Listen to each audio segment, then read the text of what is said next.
Welcome to The Explainer. Today, we're taking those epic subterranean Hollow Earth fantasies and crashing them head-on into some truly mind-blowing real-world physics.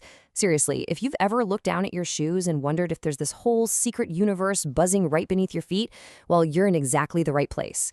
We're going to explore why this myth just won't quit, and more importantly, how scientists actually know what's inside our planet, without, ever having to grab a shovel and dig to the center. I mean, think about it. From the legendary ancient underground kingdom of Agartha to those wild rumors about Admiral Richard E. Byrd's missing diary, the one that supposedly detailed a flight into a land beyond the North Pole, humanity has been completely obsessed with the idea of a hidden inner world. People have literally spent centuries drawing up maps, trying to find these glowing passageways to an inner civilization. It really taps into our deepest sense of adventure, right? And, of course, that primal fear of the unknown. And pop culture today, it absolutely eats this stuff up. Just look at the Monsterverse movies. You've got giant apes and radioactive lizards throwing down in these glowing, honeycombed caverns near the Earth's core. They portray the hollow Earth as this crazy transitional layer with inverted gravity just hanging out right between the mantle and the core. It looks undeniably awesome on screen, and honestly, it does a brilliant job of keeping those ancient myths alive for a whole new generation. So why isn't the Earth hollow?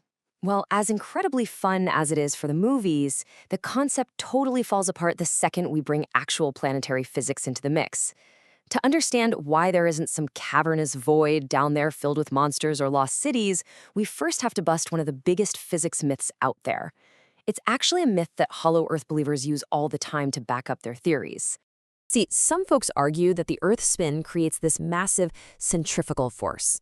The idea is that as the planet rotates, this force basically shoves all of the Earth's mass outward toward the crust, leaving the inside totally empty. Kind of like the spin cycle on your washing machine, pushing all the water out to the sides. Sounds pretty logical at first glance, right? But physics tells a completely different story. As the YouTube channel Doc Physics brilliantly puts it, centrifugal force pushing things out of circles is actually a filthy lie.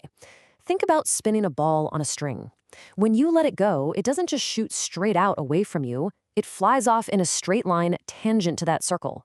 There is absolutely zero magical force sitting in the center pushing matter away. None. So the real star of the show here is inertia. Straight out of Newton's first law, inertia is just the fundamental tendency of, well, all things, to keep doing whatever they're already doing, to maintain their current state of motion. What you actually feel when you think you're feeling centrifugal force is really just your own body's desperate desire to travel in a straight line, all while you're physically stuck inside a rotating frame that keeps yanking you inward. You actually experience this apparent force in your everyday life anytime you're in a spinning environment. Because you're inside the spinning system itself, your brain basically tricks you. It makes you think there's this mysterious, invisible hand just shoving you outward. But to anyone watching you from the outside, they just see your mass trying its hardest to go straight while the container around you turns. Just picture some everyday examples. You're on a playground merry-go-round. You feel pushed to the edge. Or taking a really sharp cloverleaf exit off the highway.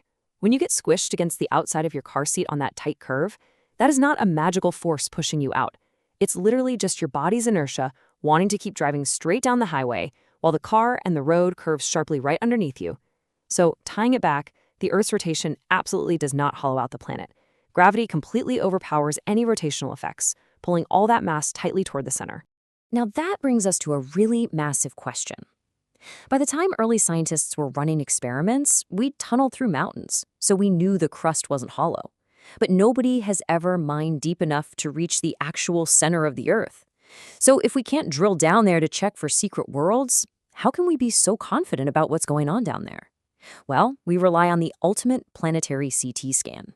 Section 1. Earthquakes Planetary CT Scans.